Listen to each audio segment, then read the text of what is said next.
Estimados telespectadores, boa noite, sejam todos bem-vindos a mais uma edição do programa especial Informação aqui na MBC, esse espaço que vem ao ar todas as sextas-feiras, logo após o Jornal da Noite, onde fazemos uma análise sobre a atualidade política nacional e escalpelizando aqueles que são os temas que marcaram a semana. Para esta noite, temos aqui como convidado o Dr. Galiza Matos Júnior, ele que é membro do Comitê Central do Partido Frelimo, mas também tem uma passagem relevante pela Assembleia da República como deputado.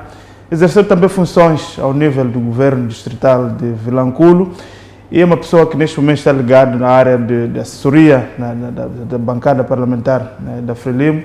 E com ele queremos olhar aqui aos principais temas da atualidade que marcam o nosso país, e tendo em conta que o Presidente da República, Daniel Francisco Chapo, completou sensivelmente um ano de mandato. Galiza Matos, ia começar mesmo com essa questão, desde já agradecer a sua presença aqui no nosso espaço, mas ia mesmo colocar essa questão. Qual é a avaliação que faz desse primeiro ano do Presidente Daniel Chapo? Muito bem, muito obrigado. Eu queria fazer apenas uma correção. Eu, de facto, já fui membro do Comitê Central. Imagina, por isso vai continuar membro da Frelimo. Sou membro de 2 comitês provinciais, de facto assessor parlamentar. Primeiro eu queria, se me permites, Belmiro, saudar a televisão a MBC, saudar a todos os profissionais deste canal que, tão jovem, tem estado a granjear a simpatia dos telespectadores e saudar também, sobretudo, pela qualidade que em alguns órgãos de comunicação social, e eu venho também desta área, como sabes, uma carreira na Rádio Moçambique, na Rádio Moçambique, na televisão de Moçambique e em outros órgãos. Portanto, em alguns órgãos deixa muito a desejar e oxalá o vosso canal continue a crescer. Bom, Belmiro, indiretamente a questão que me colocas, o país pós-eleitoral vive momentos difíceis e não podia deixar de ser, precisamente porque, e assim como Daniel Francisco Chapo encontrou esta nação, e não podia deixar de ser depois do que nós assistimos. Há quem entende que não devemos fazer esta abordagem, mas é inevitável que façamos, porque entendem que são recalcamentos de situações que aconteceram e que podem ser desnecessárias neste momento, mas eu penso que não temos como fazer uma abordagem. Não podemos fazer uma tábua rasa a isso se não formos ao momento em que Daniel Francisco Chapo encontra este país e encontrou na situação que todos nós sabemos, com rastros de destruição da nossa economia muito fortes, para mim nunca vistos, e, se me permites, depois da Guerra dos 16 anos, o evento mais catastrófico que este país verificou foi efetivamente este processo pós-eleitorais, e aqui não necessariamente para encontrar culpados, nomeadamente se é a população, se é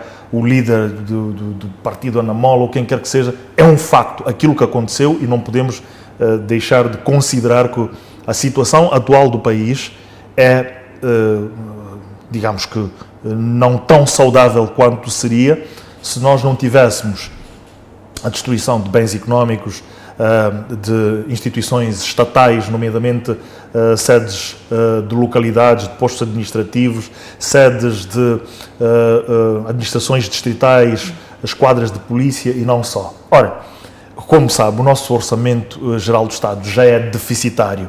A maior parte ou parte significativa do Orçamento Geral do Estado serve para pagar salários dos nossos funcionários públicos.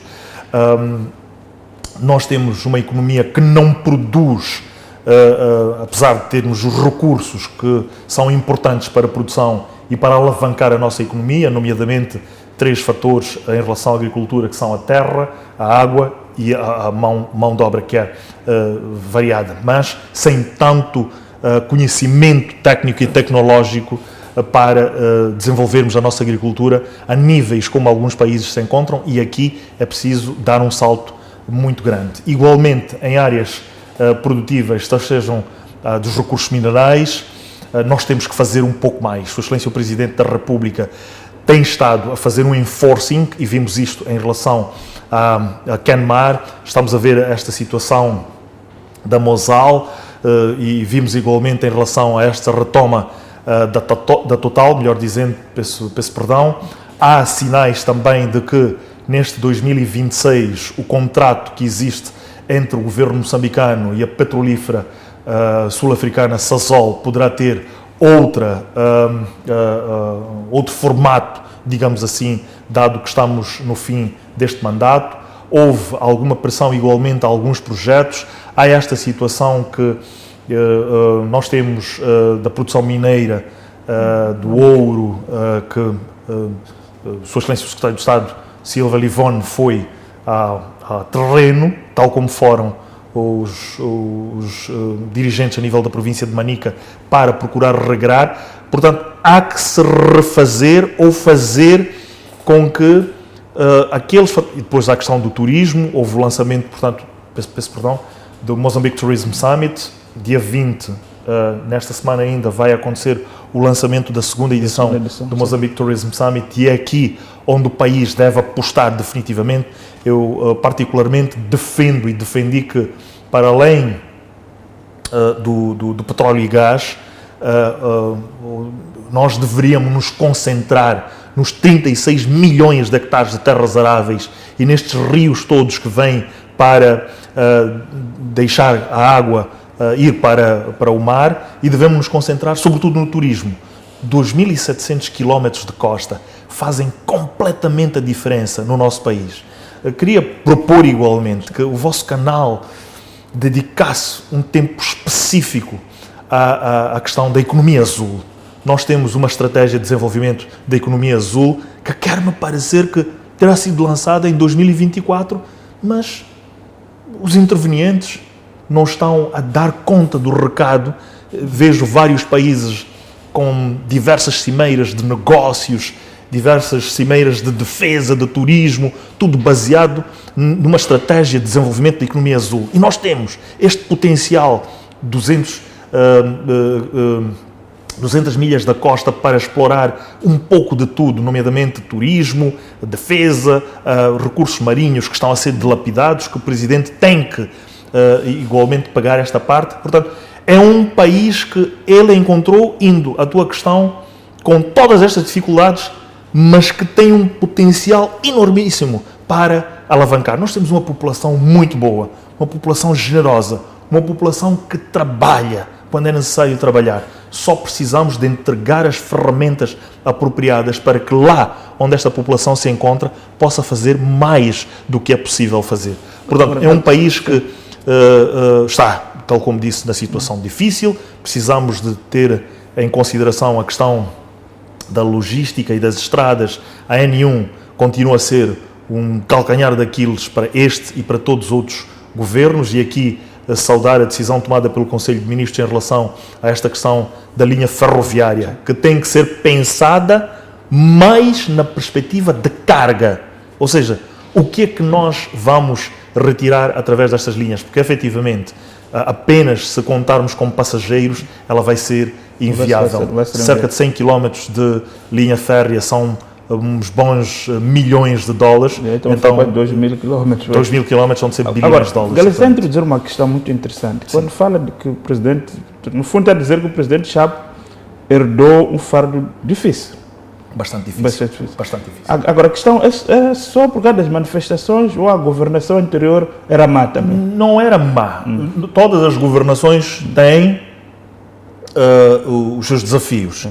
E elas podem e devem encontrar soluções para melhorar os diversos problemas que este país tem. Quer-me parecer que, e esta é uma percepção pessoal, que não vincula necessariamente o meu posicionamento com nenhuma instituição, a sua parlamentar, a minha opinião. Quer-me parecer que alguns programas são feitos a retalho. O que é que isto significa? Eu sou favorável, e enquanto membro do Comitê Central, àquela posição da Mama Graça Machel em relação à agricultura. Não podemos ter, de mandato em mandato, programas e ideias que estrangulem o que se vem fazendo. E não devemos ter várias políticas, estratégias para um único setor. Defendo, por isso, a criação de um Código da Agricultura. O que é que significaria o Código da Agricultura? Um código ou outro nome que se possa dar. Mas um plano que vincula todos os governos, que lá, cada ministro chega com o seu parece descobrir o setor. Mas quer-me parecer que há algumas imposições que são feitas ao sabor dos doadores, aqueles que metem dinheiro. Ou seja, tivemos PARPA 1, PARPA 2, 3 e Tivemos os ProAgri, ProAgri, ProSavana, tivemos agora o recentemente famoso Sustenta. etc. Não pode. Nós temos definitivamente que encerrar isto. Pegar, e que são muito boas ideias. Mas o novo ministro parece que não está interessado em pegar, porque ele disse que está concentrado em produzir o seu programa de agricultura. O programa de agricultura do novo ministro, na minha opinião, tem que ser um programa.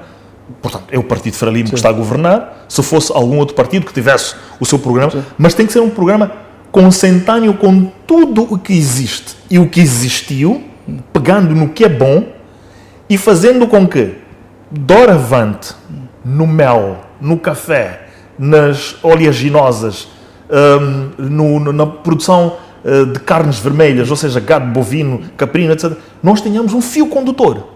Onde é que queremos produzir o tomate e onde é que somos bons? Quer-me parecer que tem faltado. Quer-me parecer. Se fores, Belmiro, hoje, ao norte, neste caso a Cabo Delgado, eu tive o exemplo, voltando, se calhar para um exemplo muito concreto que é meu. Quando cheguei a Vilanculo e como administrador, propus a direção da Sasol, que está entre Govuro, Inhaçouro e Vilanculo com os seus projetos, que o consumo, pelo menos, de alguns produtos, como sejam frango, ovos, batata, de que Vilanculo é grande produtor, fosse local. Aquilo que se pode produzir localmente. Ou seja, a semelhança do que faz a IGES. Essas grandes dizem que não temos capacidade, não temos qualidade, não temos frequência. Lá está. E, de facto, em parte, e deparei-me com isso, há alguma fraca preparação de quem sai da academia. Nós temos a Escola Superior de Desenvolvimento Rural, estabelecida exatamente em Vilanculo. E era suposto que quem está a sair da academia ali, ou seja, faz o curso de produção pesqueira, pelo menos que tivéssemos alguma tilápia a ser produzida, porque lagoas para produzir, fatores de produção estão ali. Mas há estes erros que vão acontecendo na formação das pessoas que têm que se encontrar e a partir daí fazer com que a agricultura avance. O potencial, Belmiro, existe em todo lado, para o mel, para o café, para o trigo, para o arroz, na Zambésia. Nós temos que deitar a mão aqui. Dizia em relação à Sasol. E a Sasol, muito bem, queremos comprar. Mas haverá capacidade de fornecer com alguma regularidade? Haverá capacidade de fazer-se o agroprocessamento? E o agroprocessamento não é um bicho de 7 cabeças, digamos assim.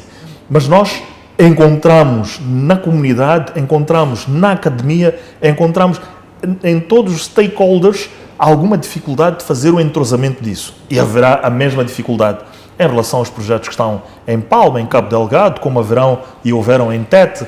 É isto que a agricultura, ou o setor da agricultura, no seu todo, deve fazer, mas tendo sempre uma perspectiva de 10, 15, 20, 30, 40 ou 50 anos. Mas isso não tem nada a ver também com a questão da centralização das decisões para Maputo. Foi administrador, com que impressão saiu de lá? Saiu frustrado ou não é por isso? Fazes uma muito boa pergunta. Porque muitas pessoas que eu converso com ele foram administradores, algumas saíram daqui de Maputo com grandes ideias, mas voltam de lá normalmente frustrados. Por quê? Eu vou contar algo muito interessante. E ainda bem que fazes essa pergunta, Belmiro. Numa sessão do Conselho Executivo Provincial, dirigida pelo então governador Daniel Chapo, atual presidente, eu dizia, tem que se desmaputizar esta, portanto, centralização. Nós temos que tomar decisões a nível local. Olhava para o orçamento, e orçamento que, enquanto deputado, eu próprio aprovava na Assembleia da República. De uma forma resumida, Sua Excelência, o governador, na altura, disse, olha, bem-vindo, vocês lá em Maputo é que aprovavam e as coisas estão assim.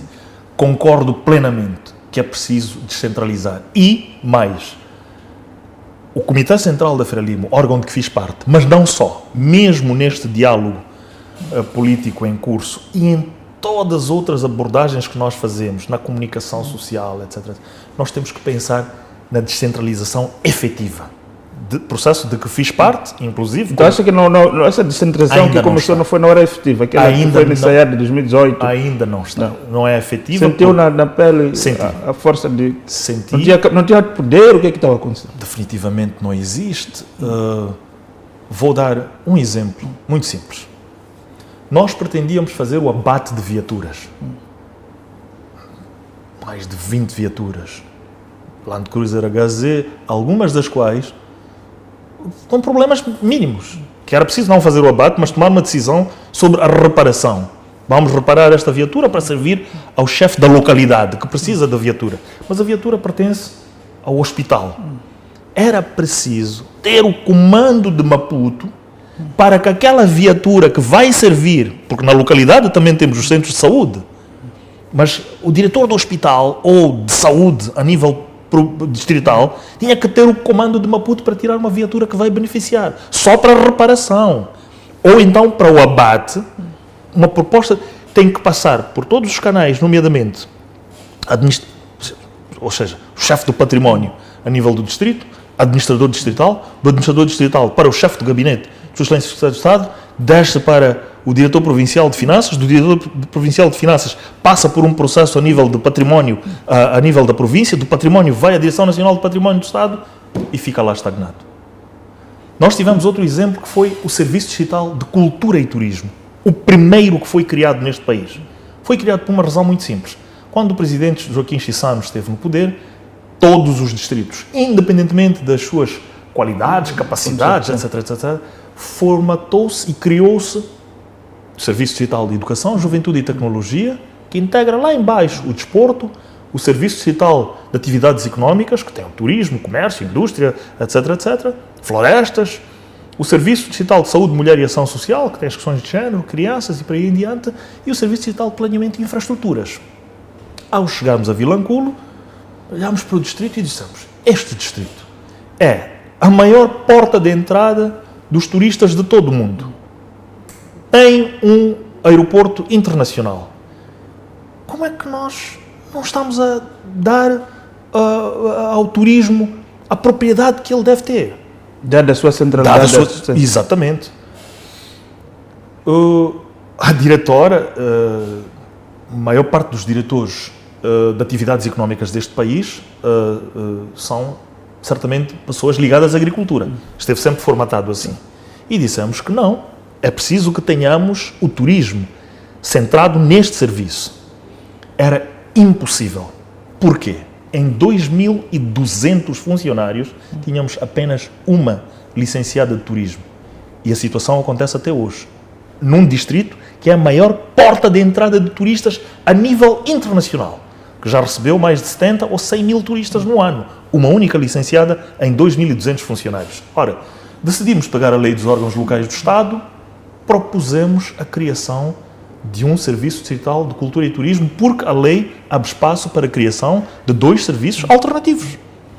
Podia ser, se estivesse, por exemplo, num distrito meramente florestal, um Serviço Distrital de Florestas, se fosse um distrito mineiro, um Serviço Distrital de Minas, mas decidimos criar o Serviço Distrital de Cultura e Turismo. Belmiro, foram 3 longos anos de documentos a saírem da província para o nível central até regressar à sua aprovação em sede de Conselho de Ministros. Pela primeira vez. Felizmente, fez-se. Não foram necessários 3 anos para fazer isso? 3 longos anos. É um mandato inteiro. É quase que um mandato inteiro. Parecer aqui, parecer ali, vai para o Ministério. São 3 ministérios que têm que intervir, nomeadamente Cultura e Turismo, Administração Estatal e o Ministério da Economia. Que não há orçamento. Mas se nós fizéssemos cálculos feitos, a cobrança da taxa de turismo, que ainda não está a ser cobrada neste país, vários países estão a cobrar, há países que têm uma superpovoação de turistas, tal é o caso da Espanha. O Portugal aqui estava a reclamar a questão dos turistas. Sim. A Espanha, neste momento, vai atingir 100 milhões de turistas. Nós, com 1 milhão de turistas no país, não temos ainda taxa de turismo. E os países aqui à volta têm, o Zimbábue tem, Botsuana tem, a África do Sul tem, todos os outros países têm. O que nós dissemos é, ao criarmos este Serviço Distrital de Cultura e Turismo, queremos dar o passo seguinte, que é a criação da taxa do turismo a nível local. Ou seja, se o Belmiro pagasse qualquer coisa como 300 meticais, e há lodges onde uma estadia, uma noite, são cerca de 300 mil e até 1 milhão de meticais, mas pagando 300 meticais, não vai ficar um dia apenas, ficando para aí cerca de 4 dias, estaria a pagar qualquer coisa como 10 ou 20 dólares. 20 dólares a ficar no distrito, dependendo, vezes 100 mil turistas, são 2 milhões de dólares. E dizíamos na altura, a Sua Excelência o Ministro Adriano Maleano, que não precisaríamos de depender do Orçamento do Estado, se calhar, para fazer face a algumas demandas locais, nomeadamente a comida que o Instituto de Formação de Professores não tinha, o gerador que precisava de combustível a nível do hospital, ou a comida que faltava aos doentes, etc, etc. Portanto, os recursos, eles estão lá. Eles existem, mas em algum momento é preciso continuarmos a inculcar a necessidade de descentralizar-se, de dar-se comando aos distritos, aos postos administrativos e às localidades. Saudar Sua Excelência o Presidente Chapo por ter feito esta reunião com os administradores, com os chefes dos postos administrativos, propor que reuniões com os chefes de localidade, e não precisa de ser necessariamente o chefe de Estado, os governadores, a nível de província ou a nível de regiões, os governadores do Sul discutirem com os seus chefes de localidades como é que nós fazemos o desenvolvimento, porque algumas vezes as localidades integram-se naquilo que são os seus problemas, não é? Ou falta disto, ou capacidades a colar, as populações estão ali à volta, não é? Então, este país, encontrado na forma como Daniel Chapo encontrou, com estes recursos todos, com esta capacidade que sei que existe, pode e deve dar o salto que é necessário. Mas há uma questão que se coloca, é que tanto o Presidente Chapo viveu na pele quase o cargo cerimonial de governador provincial. Está aqui a colocar também a questão de facto os administradores estão lá como do ponto de vista simbólico, mas não têm os meios, os instrumentos necessários para aplicar a transformação e a expectativa que as populações têm dessas estruturas. Primeiro, estamos a caminho do segundo ano, está a mudar por quê? Ele prometeu logo na tomada de posse que ia fazer uma revisão desta lei para permitir que, de fato, os governadores pudessem ter o poder efetivo. Não está a acontecer. Definitivamente é preciso rever muita legislação. Felizmente, tenho... E num contexto de poucos recursos, temos lá duas estruturas, entre elas se conflituar, não se sabe quem... Conta lá a sua experiência como administrador. Como é que fazia essa questão? Vinha o governador, vinha o secretário do Estado, vinha o ministro. Como é que... digamos que é penosa. É penosa porque, e particularmente, Vilanculo tinha esta pressão enormíssima. De presença de dirigentes. Muito por conta até do facto de nós próprios termos decidido pela inovação, pela atração de eventos, nomeadamente o Campeonato Africano de Futebol de Praia, a Conferência Internacional Crescendo Azul, que teve 2 presidentes lá e muito mais eventos, e obrigava a que de facto tivéssemos esta presença regular de 2. Mas, Delmiro, em relação a isto, é preciso nós contextualizarmos. Porquê é que nós chegamos aqui? É preciso recordarmos que, na altura, Afonso Dhlakama e a Renamo faziam uma pressão enormíssima sobre o presidente Armando Emílio Guebuza e sobre o governo. Não é tão longe para... E até o presidente Nussi, depois chegou ao presidente Nussi, não é tão longe este passado em que devemos nos recordar que estávamos sob o fogo das armas. E foi preciso criar todo este grupo. E esta questão... Mas é quem diz que essa coisa de secretário de Estado foi uma estratégia que a Frelimo trouxe para não perder o poder, por exemplo, província como Zambésia, não pôr, numa eventualidade de não ganhar estas províncias que exigiam. Ou seja, não foi assim, foi também algo de má fé que acabou surgindo como o feitiço virou-se contra o feiticeiro. Não é por isso.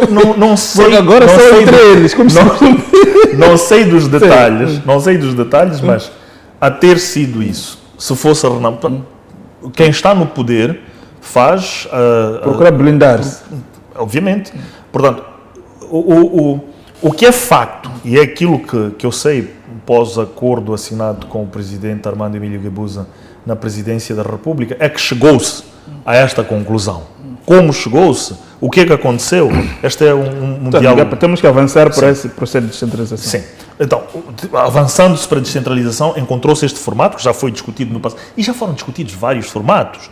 Alfredo Gamito, que Deus o tenha, falecido recentemente, recordava-me do momento em que, após as eleições de 1994, Chissano propõe a Dhlakama os administradores. Exatamente. A questão dos administradores, já naquela altura. Aparentemente, não tenho muita certeza disto, mas depois de algum diálogo com André Thomas-Hausen e ouvindo outros experts da Renamo ou os seus conselheiros, decidiu-se que nenhum administrador podia fazer parte da governação. Os carregamentos podiam ser cooptados.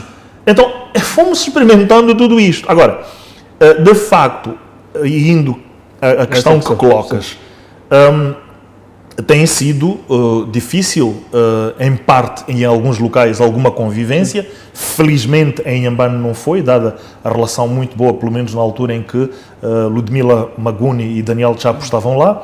O ambiente era muito bom. Mas fala da questão da pressão dos recursos. Isso sim. Nomeadamente, é preciso dotar gabinetes, alterar símbolos, consequentemente papel timbrado, mais isto, mais aquilo. Agora, passamos por a erosão do poder, quem dirige efetivamente na província, na sua opinião? Eu penso que equilibram-se nas áreas de competência, sendo que há, por exemplo, a área do mar, da defesa... nós temos uma situação, não sei se concorda comigo, por exemplo, em Nampula, temos a presença quase permanente do governador. Ficamos com a impressão de que nem tem secretário de Estado lá. Na Zambésia, é o inverso. Parece que aquilo foi tomado pelo secretário de Estado, não temos governador. Vale a pena continuarmos com esse tipo de exercício ou não? Eu penso que a reflexão para o futuro é de nós, gradualmente, termos apenas, e se me permite essa expressão, um galo no poleiro. Ou seja, aquele que é eleito, efetivamente exercer o seu poder, tal como sempre o fizemos no passado. Ou seja,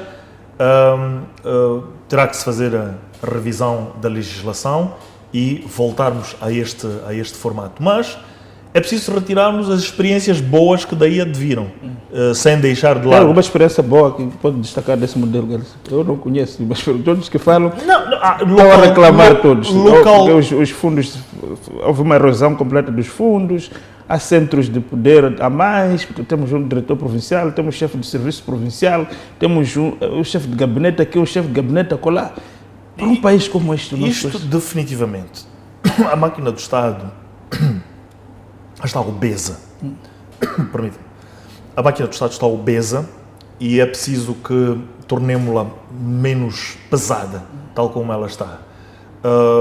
Quando referia-me a algumas experiências, quer dizer, quem está lá observou localmente. Nós esteve lá. Sim, esteve exatamente. Lá. Nós que recebi esses dois dirigentes. Exatamente. Nós que estamos fora, podemos não observar uma e outras experiências que terão sido boas, mas haverá certamente no domínio das finanças, no domínio igualmente da partilha de meios.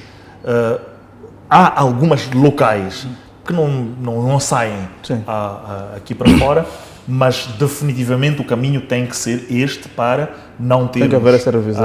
Tem que haver esta revisão e que eu concordo plenamente com a sua excelência o Presidente da República e todos os outros que defendem a revisão. Exato. Vamos neste momento então obedecer o nosso intervalo. Voltamos na segunda parte onde iremos dar continuidade ao nosso programa, olhar para os temas econômicos. Galiza Matos tem tido algumas reflexões sobre a forma como a economia do país precisa ser moçambicanizada e, acima de tudo, estar ao serviço do Estado, numa perspectiva mais patriótica da coisa. Então vamos ouvir um pouco, Galiza, qual é a opinião dele com relação ao sistema. Então não saia daí, até já.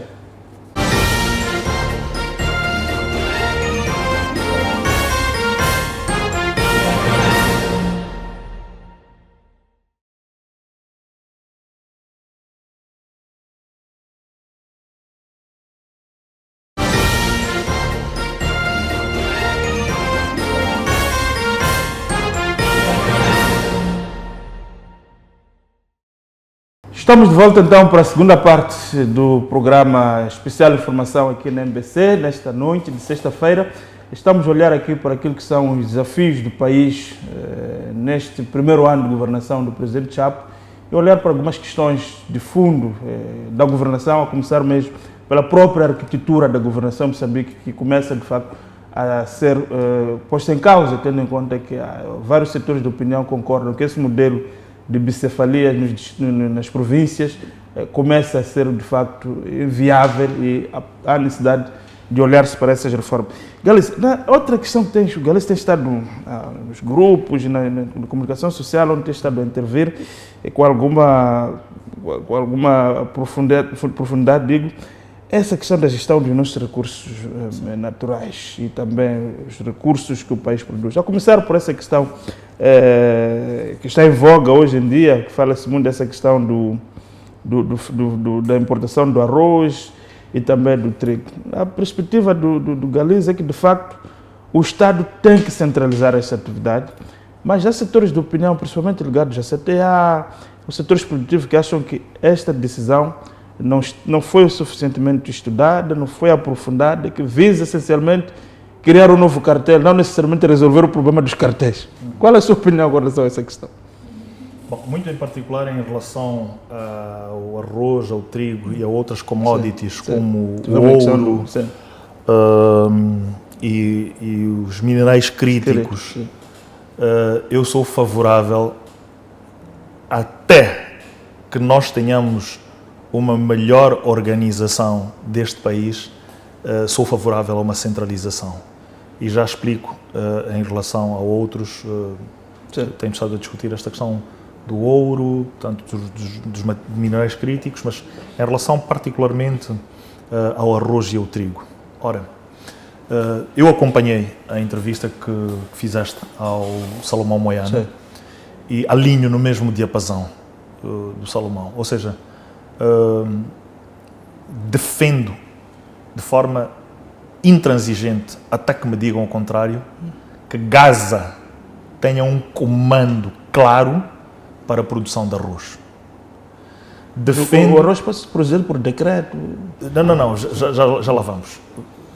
Defendo que aqueles milhões de dólares que foram enterrados aqui em Matutuíne para a produção de arroz, esqueçamos, mas também se pense na produção de arroz ali, tal como se faça o mesmo na Zambésia e em Majuna, no Niassa, de onde sai arroz perfumado e não aquilo que nós vemos nos sacos que nos chegam, que diz que é um determinado arroz quando... Não escreve o nome que quiser. O nome que quiser. Amanhã é arroz Galiza, depois da manhã arroz Belmiro, arroz Pato, arroz Gato. Não é isto que nós precisamos neste país, para este país dar o salto económico. Muito certo, não estamos a produzir nas quantidades que o país deveria produzir e que deseja, mas os números ditam que aquilo que estamos a importar, ou aquilo que é dito que estamos a importar, as autoridades detectando que são quantidades aparentes, não são as reais, é preciso ir-se saber o que é que efetivamente está a acontecer ao nível de quem está a importar. E as informações que nos chegam, aquilo que disse o Moiana e que eu repito e reitero aqui, e aquilo que disse o diretor do Job Fazenda, é preciso que possamos fazer a aferição do que é que de facto está a acontecer. Está a entrar efetivamente apenas arroz para este país? Estas quantidades não estão a ser elevadas em relação àquilo que de facto entra? E para onde é que vai tanta divisa deste país? A informação que tenho e que me chega é que efetivamente aos mercados para onde se vai fazer a compra são transferidas divisas, o arroz chega ao mercado nacional a preços completamente elevados. Se o setor privado entender que esta centralização é má, que se junta ao governo para provar de contrário aquilo que está a ser dito pelo próprio governo, que por um lado estamos a receber até sementes ou até arroz de fraca qualidade em nome de arroz que é de boa qualidade e, por consequência, é a nossa economia que vai sendo afetada por estas manobras que vão sendo feitas. Não aceitar, ainda não vi um argumento que me diga que José Belmiro quer importar, sim, está autorizado a importar, mas diga-nos apenas que vou importar naquele mercado, naquela praça, e vou importar X quantidade. Qual é o problema disso acontecer? Não se proibiu que fizesse a importação, continue a importar. E recentemente vi alguns grupos de produção de arroz junto do Instituto de Cereais a fazerem alguma entrega para as vítimas das cheias, que se aproximem e que digam que sim, nós vamos importar, vamos demonstrar quais são as quantidades, vamos demonstrar quais são as datas, vamos seguir tudo aquilo que as regras... É apenas a colocação de regras. Não defendo e não defenderia, como são os casos, por exemplo, e isto, no meu ponto de vista, tem que se rever, a questão dos combustíveis ou a questão da importação de determinados produtos que passam por algumas outras taxas aeroportuárias e não só. Scanners e companhia. Como também, e hoje, precisamente hoje, estive a verificar esta questão do visto. Recentemente, Sua Excelência o Presidente da República, na conferência sobre transformação digital, lançou a questão do visto digital, muito bem, mas quer-me parecer que passou-se dos $10 para os $38, 38 ou $28, salvo erro. Não é bom para o turismo. Mas alguém diz que esta coisa também da nova centralização visa colocar aqui uma empresa que fica como um pequeno entreposto para os novos nhonguistas, ou seja, para dar novos pastos. A ter que ser isso, porque já temos muitos pastos nas importações, nas alfândegas. A ter que ser isso, eu sou contrário, sou completamente contrário. Mas defendo muito bem que o arroz e o trigo a serem importados sejam, ou seja, seja feita a análise, não seria este o termo, ou o rastreio, digamos, daquilo que nós estamos a fazer, tal como mesmo em relação às exportações do feijão boa, da Zambésia, Milange, deu muito barulho também, por causa das cotas, depois descobrimos que aquilo era uma grande bandidagem. Gergelim, vimos vários grupos a digladiarem-se dentro e fora do país, nomeadamente ETG e outros grupos, que foram parar inclusive a tribunais internacionais. Nós temos que nos blindar como país, porque a produção... Mas por que não aparecem esses mecanismos? Por que na hora de acontecer a ter blindagem, parece que os órgãos de Estado parecem estar derretem, quer dizer, não tem a força necessária. Então, falava-se aqui de que queremos defender nosso país do traficante de drogas. Estamos a dizer, no fundo, que esses importadores são traficantes, a maior parte deles. Ou não é por isso? É o que se diz também. Sim. Então, se há que haver regras, sim, e se é para experimentar outra forma de fazer as coisas, que não aquela que foi sendo feita durante o passado, que se faça, que se experimente. Galiza acha que o país está mesmo muito propenso a grande corrupção nesses setores? Claramente. O Moçambique não há de ser diferente. Os cartéis, eles infiltram-se com muita perícia dentro do sistema para fazer a captura, para beneficiarem cidadãos em detrimento de toda uma nação, em detrimento de toda uma economia. Acha que estamos capturados? Acha que a estrutura... Não por completo, mas determinados setores. Quais? E é possível, um deles é este, tal como serão outros setores, nomeadamente esta questão do ouro. Repare, Belmiro, em relação ao ouro, mesmo em relação aos minerais críticos, qual é a contribuição para o produto interno bruto que o Belmiro verifica da produção do ouro que sai de Manica, que sai de Cabo Delgado, que sai do Niassa, de Lupelige e todos os outros. Dizem que lá estão envolvidos filhos de dirigentes da Frelimo, que sejam desmantelados. É verdade. Os camaradas não podem colocar em perigo toda uma nação por conta de interesses individuais e pessoais. É preciso... Mas quem põe o guiso é o gato. Eu penso que quando eu tenho, nos órgãos apropriados, não tenho problemas rigorosamente nenhuns, Belmiro, de falar. E faço isso desde que me conheço. Porquê? Porque penso que não tenho bife na boca. Não é corrupto. Pelo menos até o momento, não tenho absolutamente nada disso e nem quero no futuro meter-me nisso, porque penso que não é uma forma sã e saudável de viver. E o Partido Frelimo e os camaradas têm muitas outras formas de buscar recursos sem se envolver nestes esquemas. Nos 10 anos falou-se muito dessa questão dos esquemas, de compra de voto, de compra de instituições. Porque forma a falar de fato aqui do ouro. Eu não sabia que esse país produz muito ouro. São cerca de 145 milhões de dólares. A proposta que recentemente fiz e sobre a qual formalmente irei depositar em órgãos apropriados é que durante 10 anos, se fizermos durante 10 anos o bloqueio à exportação do ouro, fazendo com que o Banco de Moçambique compre para a criação de reservas internas, criando, e já falava com um dirigente a propósito disto, é mais uma entidade, uma Agência Nacional do Ouro. Gana fez isto. Recentemente, Peter Mutharika, agora que entrou para o poder, baniu por completo a exportação de todos os produtos em Zimbábue já vinha fazer. Zimbábue já faz há algum tempo. A África do Sul faz o mesmo. A Rússia fez.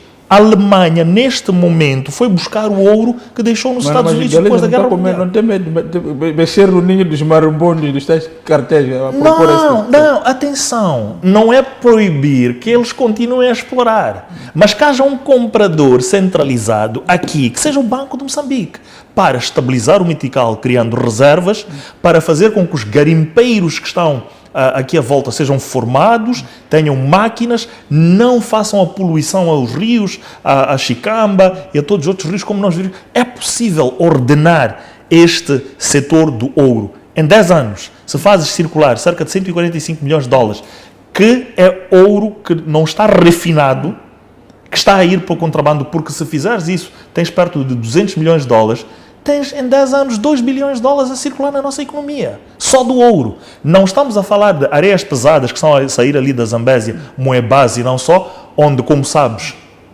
são cerca de 6, 7 ou 8 subminérios que saem, tal como saem de Moma, portanto o rutilo, o zircão, ilmenite, tudo aquilo que sai.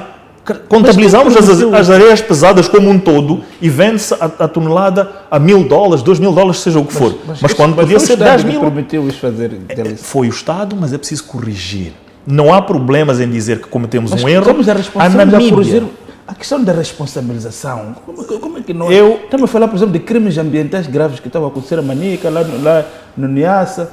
Estamos a falar agora de que as alfândegas são controladas por esses cartéis da droga, do arroz. E ninguém é processado, ninguém... Belmiro, este quem vai acreditar não é um problema, essa nova forma de fazer as coisas? Não é um problema exclusivo de Moçambique.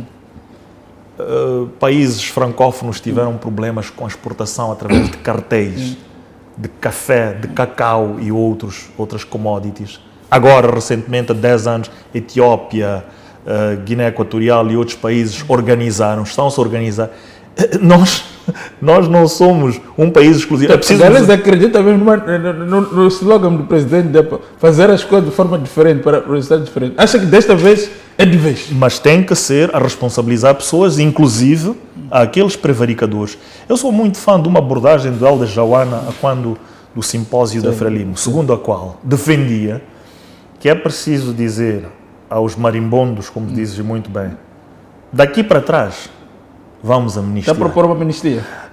Não necessariamente, quer dizer... Agora fazer uma amnistia geral dos crimes econômicos. Sim. Para um novo começo. João Lourenço tentou fazer isso. Xi Jinping, na China, quando entrou, igualmente fez. Em parte, não por completo, porque depois parte significativa dos corruptos foram levados. Nós também podemos encontrar um modelo. E é preciso todas estas elites que buscam recursos a todo custo, que sejam sensibilizadas para que possam intervir no mercado de uma forma mais saudável, sem permitir que tenham que vir necessariamente estrangeiros ditar o que é que nós devemos fazer. que busquem conhecimento. Nós temos muitos jovens formados no exterior, na China, na Coreia do Sul, na Tailândia, que podem vir cá desenvolver estas indústrias. Esses jovens não vêm porque não acreditam no país. Em parte não acreditam no país, e nós, dirigentes deste país, não damos a oportunidade de dizer: olha, você tem gás em Panditemane, entretanto tem um déficit, porque nós estamos a comprar só de fertilizantes mais de 100 milhões de dólares. Você que foi aprender química na China, você que foi aprender como transformar este gás e os fosfatos que nós temos em Nampula, que nós temos aqui em Govur, como fazer com que isto seja fertilizante. Venha para aqui e vamos fazer juntos. Mas é possível o que fazer... essas elites, as deviam fazer. As elites devem fazer isso. Criar indústria. Não fazem porque quer-me parecer que nós estamos preocupados com o imediatismo. Queremos ter agora um bom carro, uma boa flete aqui na Júlio Nyerere. Isso não produz novos ricos. Os novos ricos e os bons ricos têm que ser aqueles que devem ser fruto daquilo que nós temos como recursos para transformar aqueles recursos. Que geram riqueza. Geram riqueza e geram trabalho. Sim. Muitos dos nossos ricos, com todo o respeito que eu tenho, salvo raras e boas exceções, mas muitos dos nossos ricos não geram riqueza. Estão aqui entre nós a vaguear, telefone, computador, vem, comissão, e os outros é que vão se aproveitar. Os escritores estão na pasta, tudo. É na base do telefone, tráfico de influência. Infelizmente. Agora, Galiza, essa questão, o Galiza parece uma pessoa, parece muito utópico. Lembro do Galiza também, acreditava muito, por exemplo, naquele projeto do SIMPS, da proteção costeira. Eu lembro a falar na Assembleia, defender que aquilo vai ajudar o nosso país a defender a nossa costa, e aqueles barcos vão produzir atum, vão nos industrializar. No fim terminamos como estavam ali os barcos a pescar lodo. Acha que foi enganado, Galiza? Infelizmente fui, por causa da nhonga. Há algumas destas pessoas que digamos que receberam dinheiros por baixo da mesa, estiveram connosco. A nível da Assembleia da República, eu posso te dizer que, enquanto porta-voz, chegou um momento em que eu disse à chefia da bancada que sobre este assunto não falo nunca mais, até que me tragam evidências daquilo que eu estou a falar. E até hoje, eu acredito que, se nós tivéssemos feito muito bem aquele projeto, o Belmiro sabe que a nossa costa está a saco. São mais de 100 milhões de dólares. Os chineses estão todos a raspar aquilo, os europeus. Então, se nós tivéssemos estes barcos atuneiros, só os barcos europeus, o que retiram daqui, consequentemente para o Japão, quanto é que nós estamos a perder? Se nós tivéssemos a proteção ali das plataformas marítimas de Cabo Delgado, na altura nós propunhamos, e com esta utopia, aquilo que o governador Salimo fez recentemente, que é a colocação de drones. É a utopia, mas é o que o mundo está a fazer. Nós não fazemos, aparentemente, porque é preciso bloquear para que isto não aconteça, para que determinadas pessoas ou determinados movimentos possam ir buscar. Portanto, se hoje em dia você consegue ter um general a ser morto no Irão com um drone que sai dos Estados Unidos da América, como é que não consegue ter um drone a controlar alguns cidadãos que estão a fazer o terrorismo ali nas matas de Cabo Delgado? Como é possível? Portanto, o projeto, até que me digam em contrário, tinha mérito. O que as pessoas fizeram, inclusive o meu antigo colega deputado da Assembleia da República, Manuel Chang, isso é que pôs em causa todo este projeto. Aliás, é preciso recordar que João Lourenço, em Angola, com a mesma empresa, aprovou um projeto similar. E estes projetos não são únicos no mundo para a defesa da costa. Nós temos estes 2.700 km de costa. Disse que podemos discutir, mas não existe uma alternativa àquele projeto para ser implementado. Até que me tragam, não há alternativa àquele projeto. Terá que ser implementado. Não temos como. Este país, o atum e todos os outros recursos pesqueiros, mais dia, menos dia, terão que ser protegidos. São mais de 100 milhões de dólares que nós estamos a perder numa questão de segurança nacional. Já estamos no fim do programa. Duas questões que eu queria também colocar ali nessa parte. Como é que olha a situação da Mozal? Galiza foi deputado pelo Centro Eleitoral de Maputo, província. Estamos a falar ali de cerca de 1.100 trabalhadores diretos que vão ficar sem emprego agora em março, sem contar com aquelas empresas indiretas. Fala-se ali mais 5.000 pessoas vão deixar de ter emprego. Mas quando ouvimos as conversas no meio dos entusiastas ou apoiantes, digamos assim, do Partido Frelimo ou do governo, continua com aquela ideia de que não, a Mozal tem que ir porque não pode chantagear. Quer dizer, sem olhar um pouco a empatia de pessoas que vão perder emprego, que eram geradores de renda para as suas famílias, ajudavam os seus familiares. Como é que olha para o assunto da Mozal? Acho que foi bem gerido esse processo, não é por isso? Bom, mais uma vez, também vi a opinião do professor Elísio Macambo. Também foi aqui na MBC, e mais uma vez os meus parabéns por isso. Eu sou favorável à melhoria da comunicação em relação a este assunto. Vi a entrevista que o ministro Paulo deu a partir de Cape Town, numa conferência, e não defendo que seja aquela forma de comunicar aos moçambicanos. Ponto número 1. Ponto número 2. Sou completamente, até porque tenho relações com várias pessoas, algumas das quais me têm estado a telefonar e debatemos este assunto, sou completamente solidário a todas estas pessoas. Porque, Belmiro, não é pensarmos apenas em 5.000. Se considerarmos a média da família moçambicana, 6, 7 pessoas, estamos a falar de mais de... Quer dizer, só a província de Maputo... Mais de 20.000 pessoas impactadas diretamente. E depois, pensemos nos empregados. E nos empregados destas pessoas que poderão perder o emprego. Portanto, poderemos ter mais ou menos, se estamos com 4 milhões de habitantes, 3 e tal, 4 milhões na província e cidade de Maputo, mais ou menos para aí 2,5% da população da província de Maputo e da cidade de Maputo a ser impactada a partir... Poderá não necessariamente deixar de trabalhar. E depois são as empresas, são os compromissos e para aí em diante. Agora, é preciso perceber o que é que estará por detrás da decisão do governo em relação a esta matéria. E é preciso compreender se haverá alguma carta na manga por parte do governo, alternativamente a South32, para que destes 60 e pouco % consiga atrair outros investidores que fiquem com ativo e que possam fazer... Porque o alumínio é necessário para as operações da Boeing, é necessário para diversas operações no mundo. Portanto, a fábrica é um bem que vai precisar de funcionar. Era importante, e não tenho, apesar da minha proximidade ao Ministro da Economia, saber que carta na manga é que o Governo terá. E se me perguntar que carta na manga é que eu gostaria que tivesse, é que, não havendo da parte da South32 interesse em continuar, que o Governo tivesse quem pudesse continuar com o projeto, melhorando algumas coisas, uma das quais que acho que deve ser melhorada é fazer com que parte do alumínio sirva à nossa indústria. Não podemos continuar a depender... Mas para produzir o quê?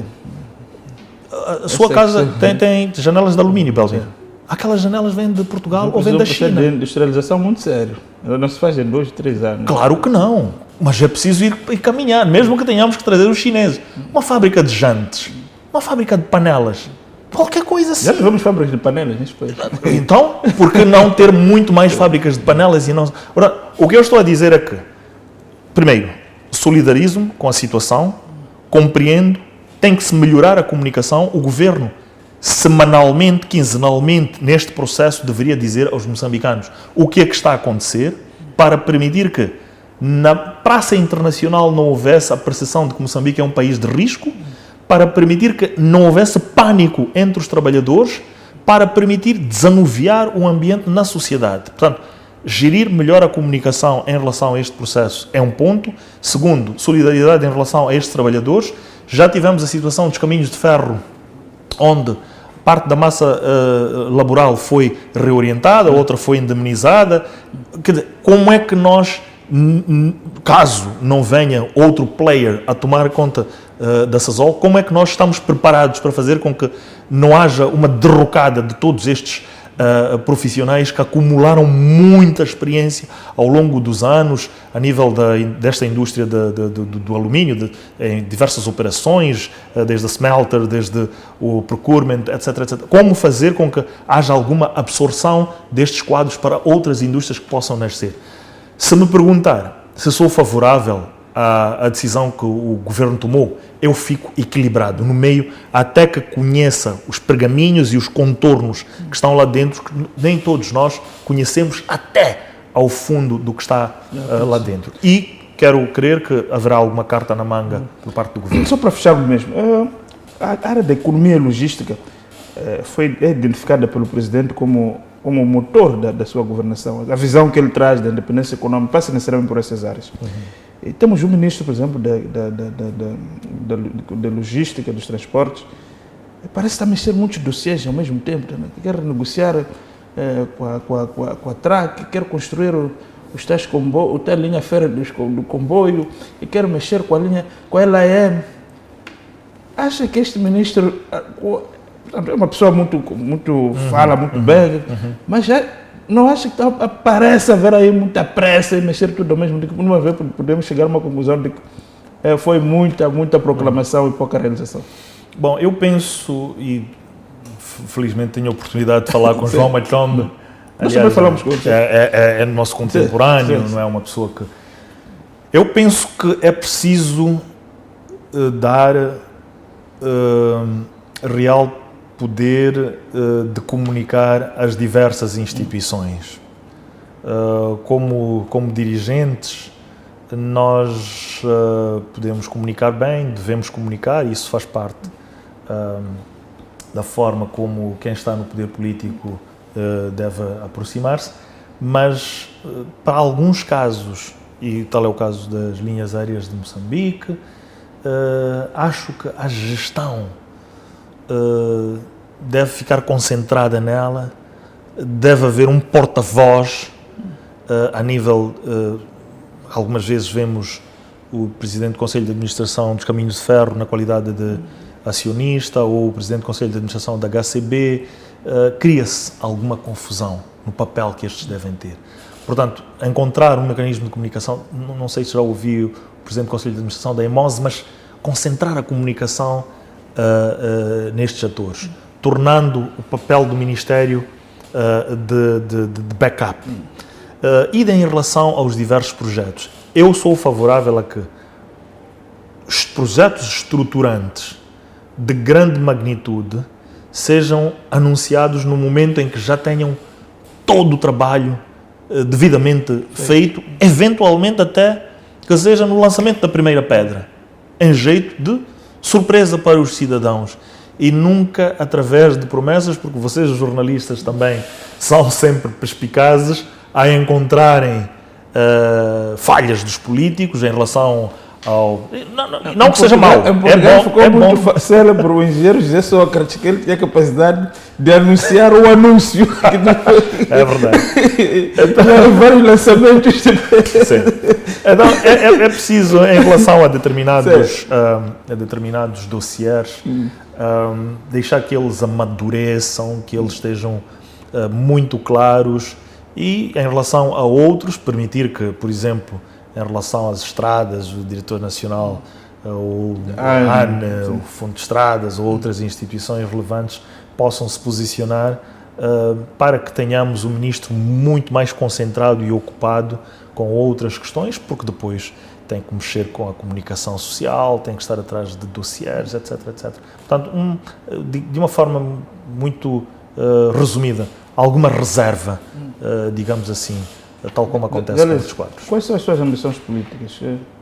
Está à espera de ser chamado? Muita gente, depois de cessar essas funções, diz: estamos à espera do partido, da orientação do partido. Então está à espera de tarefas? Felizmente não espero. O que tiver que acontecer, que aconteça, porque tenho muito trabalho a nível pessoal e individual. Tenho, por exemplo, uma farma que eu gostaria desde 2013 de perto de 3.000 hectares. Eu gostaria de estar a produzir, aliás, quando fui a Vilanculo, eu já estava a começar a produzir lá, a fazer a destronca e etc, etc. Eu gostaria de fazer agricultura. Este país tem tanto para que se faça fora da governação, portanto, não é... aquilo que eu faço é de forma, como se diz na gíria popular, a desportiva. O que tiver que acontecer, acontece. Se não tiver que acontecer, também não acontece, porque há muito, mas muito por fazer neste país fora da política e, se calhar, muito mais interessante do que estando em alguns cargos que só ocupam a mente das pessoas e criam alguns dissabores. Exato. Galício, muito obrigado. Por este espaço de conversa. Obrigado. Um pouco uma perspectiva de olharmos, de certeza teremos mais espaços para convidá-lo para falarmos. Estou disponível. Queríamos agradecer desta feita aos nossos internautas, também aos nossos telespectadores. Nós voltamos na próxima sexta-feira com mais uma individualidade para conversar aqui na MBC. Boa noite, até lá.